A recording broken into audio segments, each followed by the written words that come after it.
Sonarai two করিমপাড়ার রাস্তার কাজ ঈদের পরেই শুরু হবে, তবে কোন ঈদ সেটা পরে জানিয়ে দেওয়া হবে। আসসালামু আলাইকুম ভিউয়ার্স, আশা করি সবাই ভালো আছেন। আমি এখন দাঁড়িয়ে আছি গাবতলী সোনারা ইউনিয়নের করিমপাড়া গ্রামে যাওয়ার রাস্তায়। তো ভিডিওতে আমি এই রাস্তাকে অদৃশ্য রাস্তা বলেছি, যে কারণে বলেছি তার জন্য যদি কিছু কথা বলি, আশা করব ভিডিওটি স্কিপ না করে সবাই দেখবেন। গাবতলী উপজেলার সোনারাই ইউনিয়নের ছোট্ট একটি গ্রাম করিমপাড়া গ্রাম। এই গ্রামের মানুষগুলো খুবই সহজ সরল, পরিশ্রমী এবং আন্তরিক।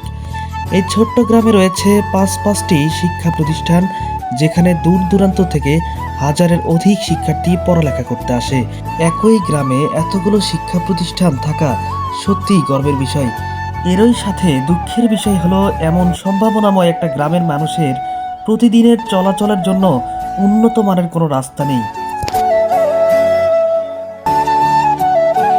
ছোট্ট এই গ্রামে প্রবেশ করলে কিছু দূর পথ যেতেই দেখা যাবে করিমপাড়া সরকারি প্রাথমিক বিদ্যালয় এবং পাশেই রয়েছে করিমপাড়া বিএম দাখিল মাদ্রাসা, সাথে ছোট্ট একটি মসজিদ। এবং রাস্তার বিপরীত পাশে রয়েছে করিমপাড়া অটিস্টিক ও বুদ্ধি প্রতিবন্ধী বিদ্যালয়, যেখানে অসংখ্য প্রতিবন্ধী শিক্ষার্থী লেখাপড়া করে। এরপর সামনের দিকে কিছুটা পথ এগিয়ে যেতে দেখা যাবে Fazila Aziz memorial business management college.